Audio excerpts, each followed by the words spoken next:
Hey guys, on a game here, back in another video, and I'm going to be doing another collection video for you guys. It's been a while since I've done a collection video, probably about like a few months I'd say.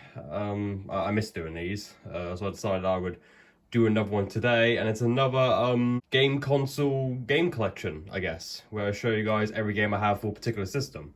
And today, as you can see, I'm showing off my original Xbox game collection.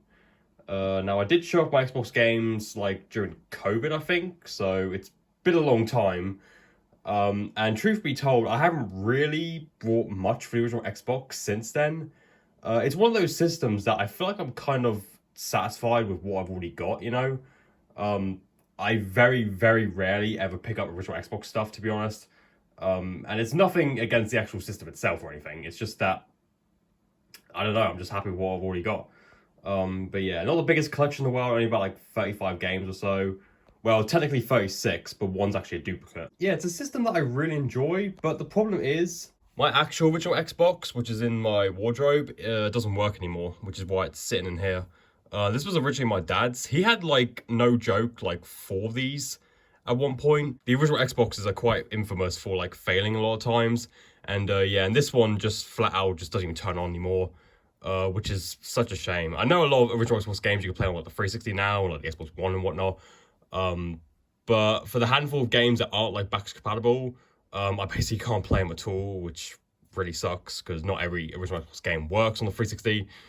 But yeah, I mean, I still have it. I'm planning on selling it, I think, because it just doesn't work. It probably just needs like the capacitors like recapped or something. But I know absolutely nothing about like repairing consoles or anything. I have like no repair skills whatsoever.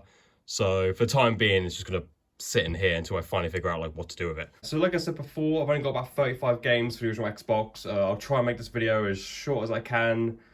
But yeah, so with all that being said, let's just get straight into it. Got everything in alphabetical order. So let's start things off with the top game here, Alien Hominid. This is actually a pretty interesting game because for those of you who don't know, originally this game actually started off as a Flash game on Newgrounds back in the day. And it became so popular that it later got released on the original Xbox and the PS2 and the GameCube and stuff. Yeah, it was made by the Behemoth, who would later go on to do like, what was it, Castle Crashers and Block Party, something or other. They made quite a lot of like famous games. But yeah, and it's kind of like in a way one of the first like indie games on consoles. And yeah, it's very interesting in that regard. It's a very hard game, I must say. I tried my best to complete it. I can only get up to like level 6 before I eventually like just gave up. Yeah, I mean, it's really difficult, but it's a really fun and charming game, I must say. There is like a modern re-release of this that came out fairly recently, actually, on like PS5 and whatnot, so you can play this on more modern consoles. Right, next we have Amped Freestyle Snowboarding, which is obviously a snowboarding game. So yeah, Amp's pretty good actually. From what I remember, because it's been a long time since I last played this, I think this game's kind of like a semi-sim-ish snowboarding game. Like Skate, but with snowboards. I think, but I don't think it's like too realistic. I think it's kind of like an in-between hybrid between like a simulation and something more arcadey, like Tony Hawk or whatnot. But it's been years since I last played it, though. It's a really good game from what I remember. Yeah, but just doesn't compete to games like Sean Palmer and SSX, in my personal opinion. But still really good. All right, and then I've also got the sequel as well, Amped 2, which I do remember being better than the first one. Pretty good soundtrack in this as well. Yeah, kind of more the same thing. The series went in like a really weird direction after this, when they released Amped 3 as a launch game for the 360. Yeah, if you've played that game, you know how kind of out there it gets at times. Yeah, very fun game, but yeah, to say it was a tonal shift compared to the first two would be an understatement. But yeah, but I miss the Amp series, man. I wish I would like bring this back in some way, you know. I mean, we don't really ever get any snowboarding games anymore. You know, it'd be nice to see something like this or SSX make a return, you know. We can all dream, I guess. All right, next we have an absolute bona fide classic, a game that's actually getting a remake next year, Dynasty Warriors 3. Man, I fucking love this game, man. I'm a huge Dynasty Warriors fan, and Dynasty Warriors 3 is my favorite in the series. Absolute amazing hack and slash.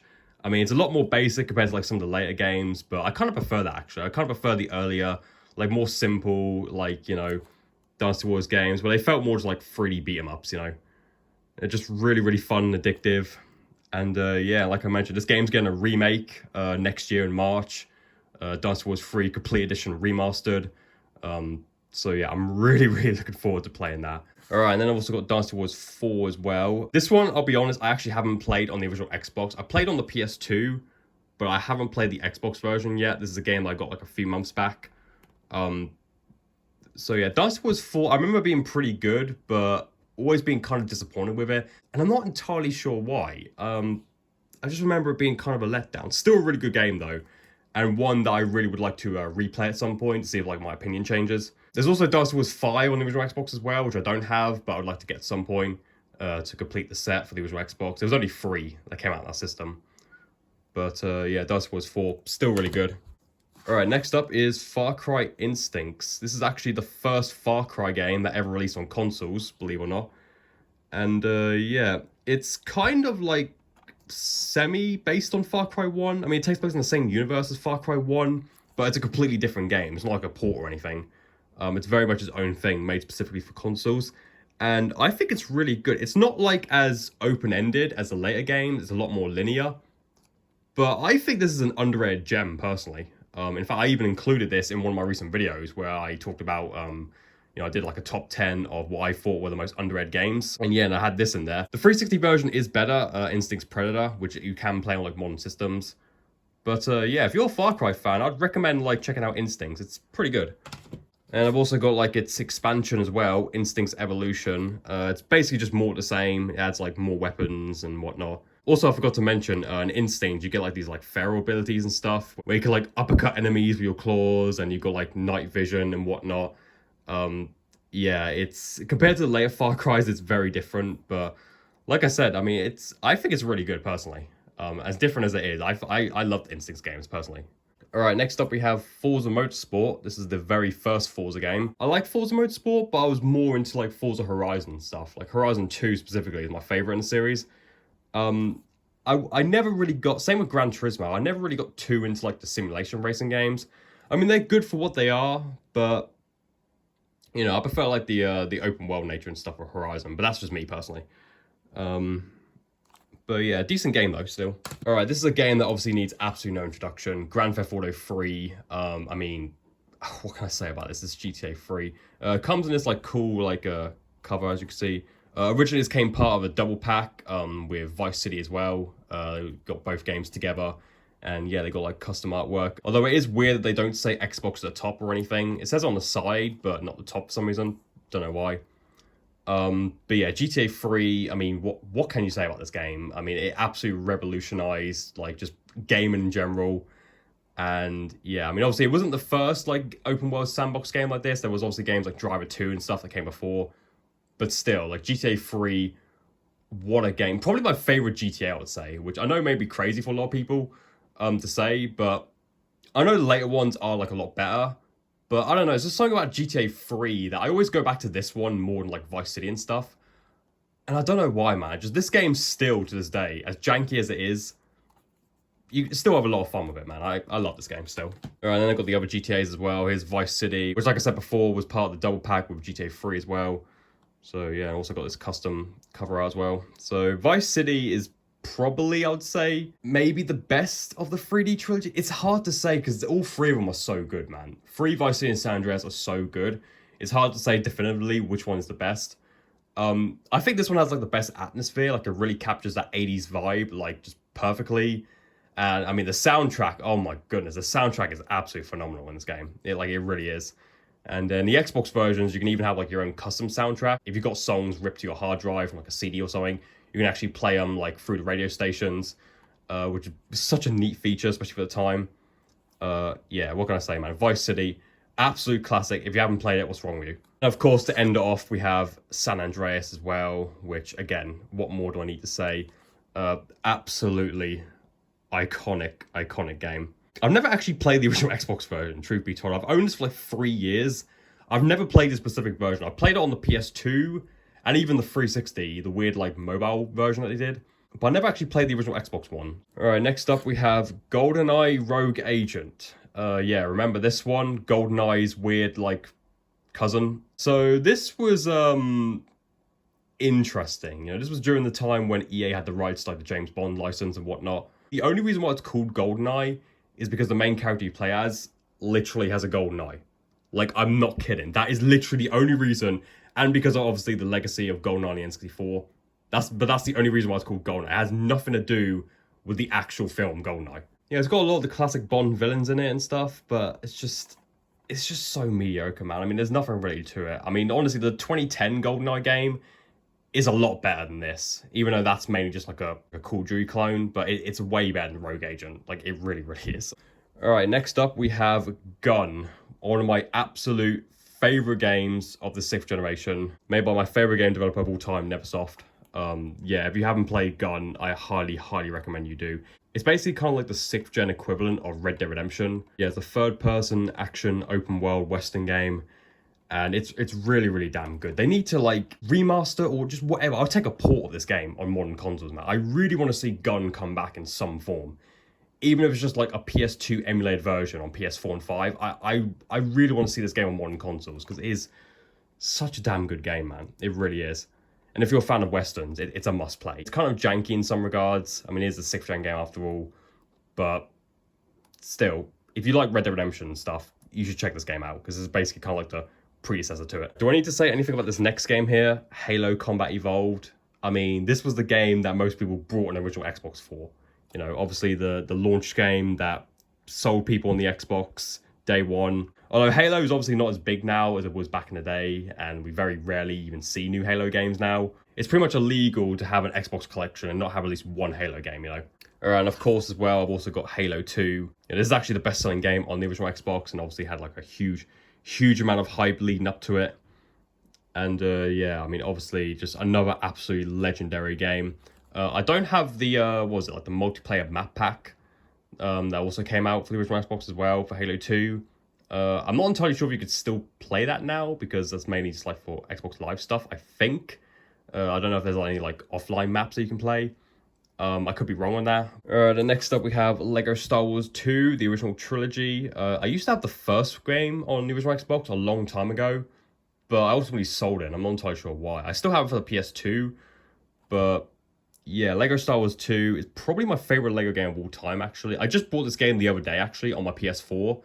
And yeah, I still absolutely love this game. I mean, it's essentially the second half of the complete saga, which combined both Lego Star Wars 1 and 2 into one game. This might be weird to say, but I kind of prefer Lego Star Wars 2 on its own compared to Complete Saga. I mean, Complete Saga is obviously like goated, but I don't know, just something about Lego Star Wars 2 specifically. Like, I just always play this one a lot more than the Complete Saga. I don't really know why.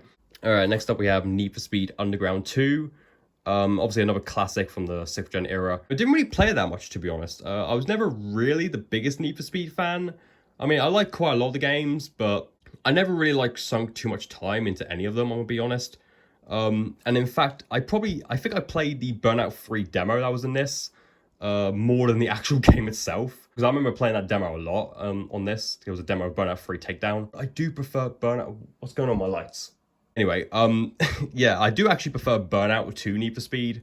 But still, I mean, it's a great game though, don't get me wrong. And then from one classic racing game to another, we have Project Gotham Racing.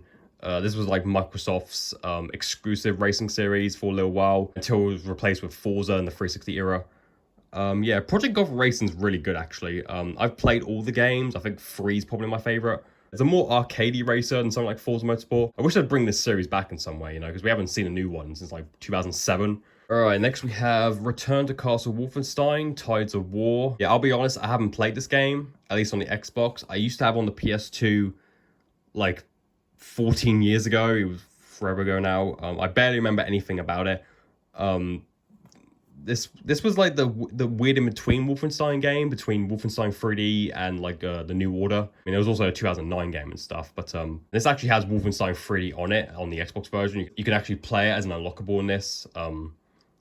So yeah, but other than that, I can't really comment on it. All right, next is Rocky, obviously based on the movie franchise with Sylvester Stallone. I remember this was originally my dad's, and then he gave it to me like years ago when he was getting rid of a lot of these original Xbox games. So yeah, I mean, I've seen gameplay of this game. It looks pretty good. It's obviously a boxing game. And it's got like a lot of fan service to it. You can play as like pretty much every character from the Rocky universe, throughout all the films, you know. So you can play as like Rocky, from Rocky 1, 2, 3, 4, 5, you know, all different variations. Clubber Lang, Spider Rico, you know, Ivan Drago and all that. They're all in this game. Yeah, but I never actually played it though. It does look good. All right, up next is Sonic Mega Collection Plus. It's obviously a compilation title, where you got a bunch of the old school Sonic games on it. So you got pretty much all the Mega Drive games, Sonic 1, 2, 3, Sonic and Knuckles, 3D Flicky's Island, Spinball, and Mean Bean Machine. Also as well, you have Knuckles in Sonic 2 and Sonic 3 and Knuckles as unlockables. Plus you've also got the Sega Game Gear games as well, Sonic 1, Chaos, Drift, Labyrinth, Mean Bean Machine, and Sonic Blast. Plus a bunch of like unlockables. Still, I would say the best Sonic compilation of all time. I mean, yeah, when it comes to like the overall presentation, it's one of the best game compilations ever, I'd say. Like the presentation and stuff, and like the main menu music, it's just unrivaled. You know, if you've played Mega Collection Plus, you know just how like amazing like the soundtrack is in this. It has no right going as hard as it does, but yeah, I mean, obviously, if you're a big Sonic fan, it's a must play. Even if you've played these games on like a million different other platforms, still, there's just something about playing them from Mega Collection Plus. This game just gives you like a warm, just cozy nostalgia feel. You know what I mean? All right, up next is Star Wars Battlefront, obviously the original Battlefront by Pandemic. I'm gonna be honest, I don't think I've played this one either. I mean, don't slew me in the comments. I think I may have like fired it up like once, just like test it out. This was another game I got from my dad years ago. I think I might play it for a little bit. I know I had Battlefront 2 a long time ago on the PS2. I remember playing that. That's a game I need to rebuy, actually. Next is Episode 3, Revenge of the Sith. Obviously, the game based on the movie. I remember playing this a lot with my dad, like when I was really young. We used to play like the one-on-one fighting mode that was in this game. And yeah, I just remember it like being really, really fun, you know. I mean, it's been years since I last touched it, but I really want to go back and play it at some point because I have a lot of nostalgia for this game, you know. All right, next, Star Wars Jedi Outcast Jedi Knight 2. This is actually the third game in the Dark Forces series, Dark Forces / Jedi Knight. So yeah, Dark Forces, which is the FPS from the 90s. Dark Forces 2 Jedi Knight, or Jedi Knight Dark Forces 2, whatever you want to call it. This one, Jedi Knight 2. And then the one afterwards was Jedi Academy, which is like the fourth one. So this game's kind of like a mix between a third-person action game and like a first-person shooter. I don't really remember much about it. Again, it's been years since I last played it. But I remember it being decent, and that's about it. All right, next is Star Wars Obi-Wan. This was a launch game for the original Xbox, and a game where you exclusively play as, of course, Obi-Wan Kenobi. Yeah, this game's kind of like a 3D sort of like hack and slash from what I remember. I remember this game had like some pretty like weird controls. Like to swing your lightsaber, you would actually have to like move the direction of it with like the right analog stick. And this is a game that like a lot of people like hated on, but I actually really enjoyed it. From what I remember playing of it, I actually really enjoyed this game. But I know a lot of people don't like it. But yeah, but I thought it was fun anyway, and that's all that really matters. All right, next is The House of Dead 3. Obviously, it's a classic Sega light gun franchise. This is one of only like 2, I think, light gun games that came out for the original Xbox. The other one was like Silent Scope. Of course, if you're playing this on like the 360 or something, you can only play it with a controller, because obviously like the original Xbox light gun won't work on the 360 or anything. But yeah, it's still a really good game though. And then we had the first of many, many Tony Hawk games. I actually had the full set of Tony Hawk games for the original Xbox. So the first one is Pro Skater 2X. This is actually a North American exclusive Tony Hawk game. So it's never even got like a European release or anything. It was another launch game for the original Xbox. And essentially, it's basically like the director's cut of Pro Skater 2. It has all the levels in Pro Skater 1 in it as well, plus 5 brand new levels made specifically for this. So essentially like the definitive version of Pro Skater 2, at least back in 2001. But because it is NTSC only, I unfortunately can't play it, which is such a shame because it is backwards compatible on the 360, but it just won't work in a PAL console. Even though the 360 plays original Xbox games through emulation, you would think that the like region differences wouldn't like matter in that case, but no, it does. I mean, it detects what the disc is, you know, it says like play Pro Skater 2X on the main menu. I mean, at some point, I'd love to get like a modded original Xbox, you know, just so I can play this like from the actual disc. I know I can probably just emulate it. I'm a purist. I'd rather play on the actual like original intended hardware, you know, like through composite video and everything, you know. All right, next is Tony Hawk's Pro Skater 3, my absolute favorite in the series and my favorite game of all time, actually. I go back to this game like pretty much every year. I was playing this just the other day, actually, and it still holds up incredibly well. Considering this game is nearly 25 years old, it is insane just how well this game holds up. I mean, in terms of like controls and stuff, the game runs like a solid 60, like all throughout. It is incredibly smooth to play, like even to this day. Absolutely fantastic soundtracking as well. I'd say like the best soundtrack in the whole series, next to Pro Skater 2. And yeah, it's one of the greatest games of all time. You know, if you haven't played this, what the hell is wrong with you? Seriously. And it is still better than the remake as well, the recent Pro Skater 3 and 4 remake that came out. That's good as well, but nothing can top the originals, in my opinion. Next is Pro Skater 4. This was the game that obviously drastically changed the format of the franchise, you know, going from a 2-minute timer to being able to freely explore the levels at your own leisure and do goals at your own pace, which is obviously something that they completely changed in the remake. The remake, they limited it to a 2-minute timer. Well, you can extend it to like 10 minutes or even like an hour. But the way that the game's structured and stuff is completely different from the original, which a lot of people were pissed off about, understandably so. I didn't mind the change personally, but I do understand why, you know, people were mad about it, because it is objectively like nothing like how it was originally. The next, of course, is Tony Hawk's Underground. This was the first game in the series that had the story mode, where you play your own crazy skater. Also the first game where you can get off your board as well and like roam around. You can also drive vehicles in this as well, which I personally thought was just really unnecessary, and the handling of the vehicles in this game is trash, honestly. Yeah, I wasn't a big fan of that. I don't know why they felt the need to have like driving vehicles in a skateboarding game. I just personally wasn't a big fan of like when Tony Hawk started getting like really goofy and stuff. But you know, still obviously a classic game. And then next I've got the sequel, Tony Hawk's Underground 2. You know, this game was goofy as hell. You know, it was basically just kind of like a skateboarding like Jackass in a way, you know, the World Destruction Tour. Yeah, and it was mainly focused on like destruction and just like being ridiculous and over the top more than just like actual skateboarding. I'm gonna be honest, I was never the biggest fan of like the Jackass sort of like, you know, the tone that they were going for in this game. I just felt like they went a bit too over the top, you know. I mean, I don't mind a little bit of goofiness, but you know, this game just like took it too far in my honest opinion. Alright, the next is American Wasteland, which this game I think is actually better than both of the Underground games. I know, controversial, but this one I just liked a hell of a lot more. This game has like a really cool like sort of punk rock like aesthetic to it, and yeah, and the soundtrack I think is fucking amazing in this. Yeah, the big selling point with this was that there was no load screens like between the levels and stuff. You would go for like these tunnels that you would skate through, and the game like stutters a lot when you're going for those tunnels because obviously loading stuff in the background. But yeah, American Wasteland is an absolute amazing game. Last Tony Hawk for the original Xbox is Project 8.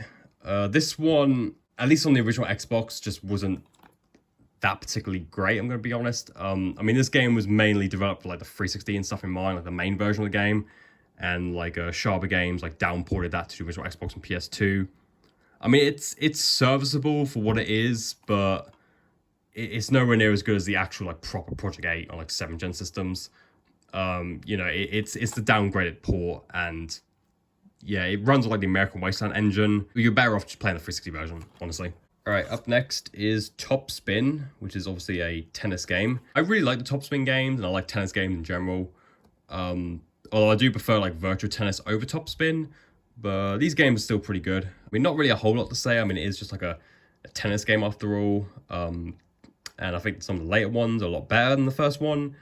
But, you know, I mean, it's perfectly fine for what it is, you know. All right, so just 2 more left to go. So next we have True Crime Streets of LA. This is a franchise that I really, really would love to see like a comeback. True Crime is basically like Activision's GTA back in the day. It was one of the first games to really like directly compete with GTA. Yeah, and I think this game's amazing personally. Yeah, and it's kind of a mix between like an open world sandbox game and kind of like a beat 'em up. Got like these melee combat sections as well, and yeah, I absolutely love this game. You know, I think it's an absolute classic. Would love to see it come back in some way.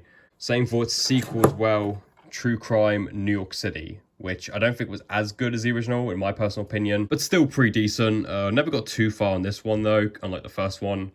I really want to go back and replay the first one actually, because I never actually completed it. I got to about like a certain point halfway on the GameCube version, because I was only on the GameCube, and I couldn't progress through the story because I had like too many like bad cop points or something. It literally wouldn't let me progress. But yeah, but New York City, the original Xbox version, you don't want to play because there's actually a bug in this where like you can't actually complete the final level. So yeah, play on like the PS2 or GameCube instead. And this has even got like an old like Game Station sticker on it as well. Yeah, remember Game Station? But anyway, so yeah, there you have it. Hopefully this video wasn't too long for you guys. But yeah, that's my original Xbox game collection as of 2025. Let me know down in the comments, like, what are your favorite original Xbox games, and how many original Xbox games do you own? Like I said, I'm pretty satisfied with what I've got. Like, I don't really feel the need to buy any more original Xbox games. I mean, there's like a couple that I would still like to get, but for the most part, like, I'm not really like actively collecting for the original Xbox like I was like years ago, you know. More focused on like other systems now. Doesn't mean I won't ever get any more original Xbox games. It just means that like I don't really collect for it much anymore. But yeah, so with that being said, I hope you guys enjoyed this video. If you did, be sure to leave a like, that'd be much appreciated. And if you haven't already, maybe also consider subscribing as well. So with that being said, hope you guys enjoyed, and I'll see you guys in my next video. Until then, take care now.